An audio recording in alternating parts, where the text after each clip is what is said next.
کوئی اندھیروں میں جائے گھومنے کے لیے، کوئی اندھیروں میں جائے تفریح کے لیے؟ نہیں، کسی کو نہیں دیکھا۔ تو پھر سیر رات میں کیوں ہوئی؟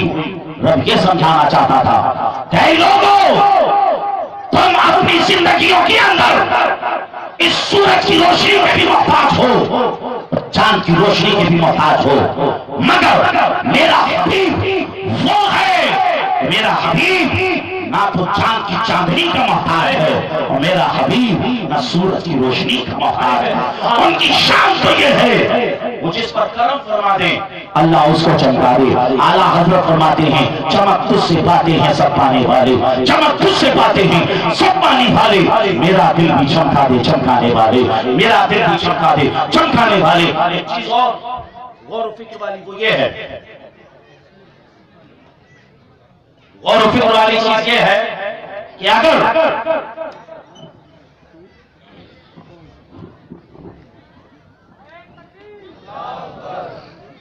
نعرہ تکبیر، نعرہ رسالت، علماء اہل سنت، مسلک اعلیٰ حضرت، نعرہ تکبیر، نعرہ رسالت، جشن دستار بندی، نعرہ تکبیر، نعرہ رسالت، نعرہ تکبیر، نعرہ رسالت، مسلک اعلیٰ حضرت، علماء اہل سنت، سید توسط ربانی صاحب قبلہ، سید توسط ربانی صاحب قبلہ، شہزادہ رسول، مدرسہ گلشن برکان، مدرسہ گلشن برکان، جلسہ دستار بندی، نعرہ تکبیر، نعرہ رسالت۔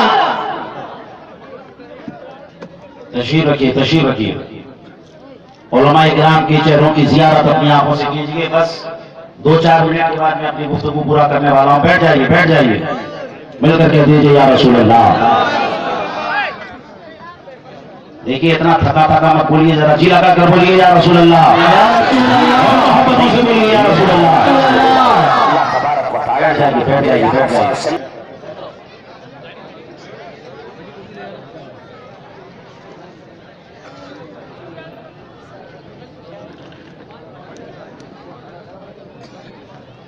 جی لگا کر کہہ دو سبحان اللہ۔ ایک بہت اہم بات آپ کے سامنے پیش کروں۔ جب ہم میں سے کوئی کہیں جاتا ہے، سیر کے لیے جاتا ہے، اور جب سیر کر کے لوٹ کر آتا ہے تو وہاں کے مناظر کی تعریف کرتا ہے۔ آپ کی توجہ ادھر ہے، میری طرف توجہ رکھیے، وہ فوٹو لے رہے ہیں، ٹھیک ہے نا؟ جی لگا کر بول دیجیے یا رسول اللہ، یا رسول اللہ۔ کیا سنتے سنتے تھک جائیں؟ بیٹھ جائیں، ذرا توجہ کے ساتھ کہیے یا رسول اللہ۔ یا رسول اللہ۔ آپ لوگ کل یہاں سے جائیں گے، اگر بات نکلی تو آپ کہیں گے کہ وہاں بڑا اچھا منظر تھا، ایسے لوگ تھے، درگاہ کو بڑے اچھی طریقے سے ڈیکوریٹ کیا گیا، جلسہ تھا، لائٹنگ تھی۔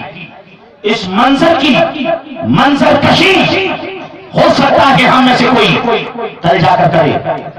ہم کہیں گھومنے جاتے ہیں، کوئی عمرہ کے لیے جاتا ہے، لوٹ کر آتا ہے تو بتاتا ہے مسجد نبوی کا کتنا حسین منظر تھا، خانہ کعبہ کی کتنے حسین مناظر تھے، صفا مروہ کے اوپر کیسا نظارہ تھا۔ ان ساری چیزوں کو لوگ بیان کرتے ہیں عزیزان محترم، مگر آج تک کبھی ایسا نہ ہوا کہ کسی منظر میں کسی آنکھ کی تعریف کی ہو، کسی منظر میں کسی آنکھ کی تعریف کی ہو، منظر پکار اٹھا ہو کہ کتنی پیاری آنکھ ہے، منظر کہہ اٹھا ہو کتنی بہترین نظر ہے۔ عزیزان محترم، ایسا نہیں سنا ہوگا، مگر جب اللہ کے رسول نے اللہ کو دیکھا، اس منظر کو دیکھا تو وہ منظر پکار اٹھا، ما ساق البصر وما طغى، لقد رأى من آیات ربه الکبریٰ، کہ حبیب تمہاری آنکھ بہت پیاری ہے، حبیب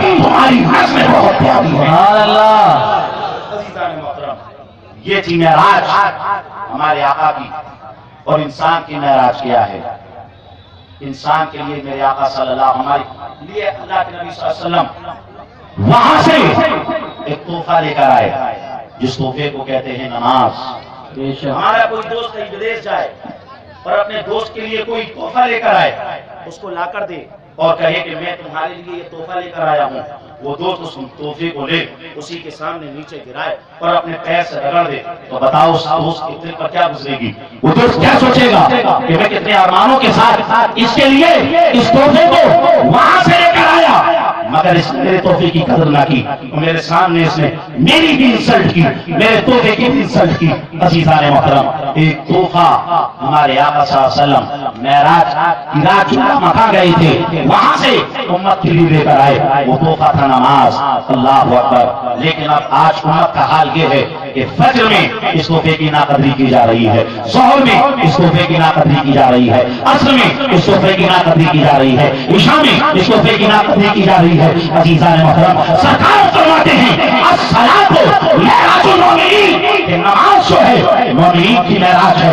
عزیزان محترم، عزیزان محترم، نزہۃ المجالس کی روایت ہے، حضرت علی سے کسی نے کہا کہ علی تم ایسے خدا کی عبادت کرتے ہو، ایسے معبود کی عبادت کرتے ہو کہ جس کو تم نے کبھی دیکھا بھی نہیں، جس کو تم جانتے تک نہیں، جس کو تم نے کبھی دیکھا نہیں۔ حضرت علی فرماتے ہیں کیسی بات کر رہے ہو، تم کہتے ہو میں نے اپنے رب کو نہیں دیکھا۔ سنو، علی جب نماز کے لیے کھڑا ہوتا ہے تو پہلا سجدہ کرنے کے بعد دوسرا سجدہ اس وقت کرتا ہے جب پہلے سجدے میں اپنے رب کی جلووں کو دیکھ لیتا ہے۔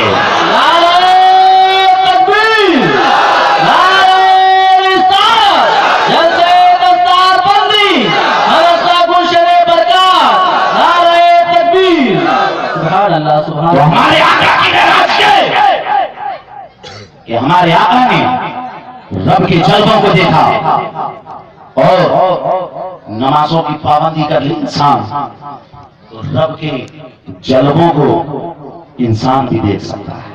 سبحان اللہ۔ آخری بات آپ کے سامنے پیش کر کے اپنی گفتگو کو پورا کرنا چاہوں گا۔ امام ابراہیم حقانی علیہ الرحمہ اس روایت کو اپنی کتاب الجوہرۃ التوحید کے اندر نقل فرماتے ہیں، اور یہ کتاب مصر کے سیلیبس میں بھی داخل ہے، جامعۃ الازہر کے اندر پڑھائی دی جاتی ہے۔ اس کتاب کے اندر لکھا ہے کہ امام احمد ابن حنبل رضی اللہ تعالیٰ عنہ نے اللہ کے نور کو خواب میں 99 مرتبہ دیکھا۔ انہو رہا نور اللہ تعالی فی حلمہ 99 مرہ۔ امام احمد ابن حنبل نے اللہ کے نور کو خواب میں 99 مرتبہ دیکھا، اور اس کے بعد امام احمد ابن حنبل کہتے ہیں لو ارى نور اللہ تعالی فی حلمی مرۃ قادمہ اسألہ سوالا تاما۔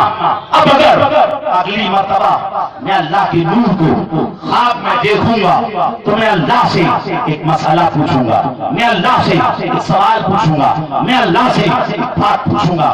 حضرت امام احمد ابن حنبل کا نصیبہ پھر جاگا، امام احمد ابن حنبل نے اللہ کے نور کو خواب میں دیکھا۔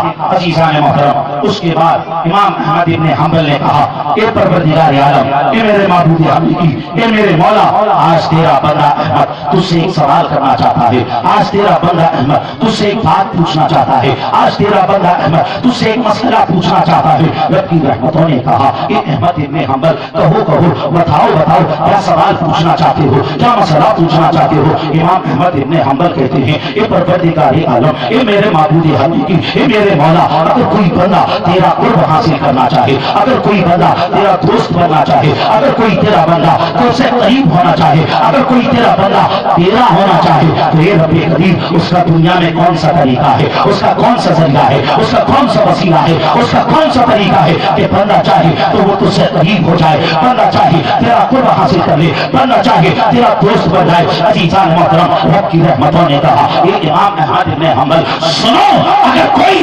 بندہ مجھ سے قریب ہونا چاہتا ہے تو اس کا طریقہ یہ ہے وہ دنیا میں زیادہ سے زیادہ قرآن کی تلاوت کو کرے، وہ زیادہ سے زیادہ قرآن کو پڑھے، وہ زیادہ سے زیادہ قرآن کو پڑھے، وہ زیادہ سے زیادہ قرآن کو دیکھے، اور جو بندہ قرآن کو پڑھے گا رب کی رحمتیں دیتی ہیں میرا قرب اسے حاصل ہو جائے گا، میرا قرب اسے حاصل ہو جائے گا، میں اسے اپنا محبوب بندہ بنا لوں گا، میں اسے اپنا دوست بنا لوں گا۔ عزیزان محترم، امام احمد بن حنبل نے اگلا سوال کر کے ہم ہندوستانیوں کی مشکلوں کو آسان کر دیا، ہم اجمیوں کی مشکلوں کو آسان کر دیا۔ امام احمد بن حنبل نے کہا اے رب قدیر، تیرا قرب کسے حاصل ہوگا؟ جو قرآن سمجھ کر پڑھے گا اسے تیرا قرب ملے گا، یا جو قرآن بغیر سمجھے پڑھے گا اسے بھی تیرا قرب ملے گا۔ رب کی رحمتوں نے کہا احمد بن حنبل سنو، جو قرآن سمجھ کر پڑھے گا اسے بھی قرب ملے گا، اور جو قرآن بغیر سمجھے پڑھے گا اسے بھی قرب ملے گا۔ سبحان اللہ، سبحان اللہ، بہت خوب۔ نعرہ تکبیر، اللہ اکبر، نعرہ رسالت، یا رسول اللہ، مسلک اعلی حضرت، زندہ باد، علماء اہل سنت، زندہ باد، مفتی جفر نوری صاحب، زندہ باد۔ پوری تقریر کا کلائمیکس خلاصہ یہ ہے، مصطفیٰ کی معراج ہے، انہوں نے خدا کو دیکھا، اور امتی کی معراج نماز کے اندر رکھی گئی ہے۔ اگر امتی چاہے تو اسے بھی معراج ہو جائے تو اس کو نماز پڑھنا پڑے گی، اور امتی چاہے، ارے جب امام احمد بن حنبل کو اللہ کے نور کو دیکھنے کی سعادت نصیب ہو سکتی ہے تو قرآن کو پڑھیں گے، رب کی سعادت ہمیں بھی عطا فرما دے گا۔ احمد بن حنبل رب کے بندے ہیں تو دولپور کے مسلمان بھی رب کے بندے ہیں، اللہ ہمیں بھی قرب عطا فرما دے گا۔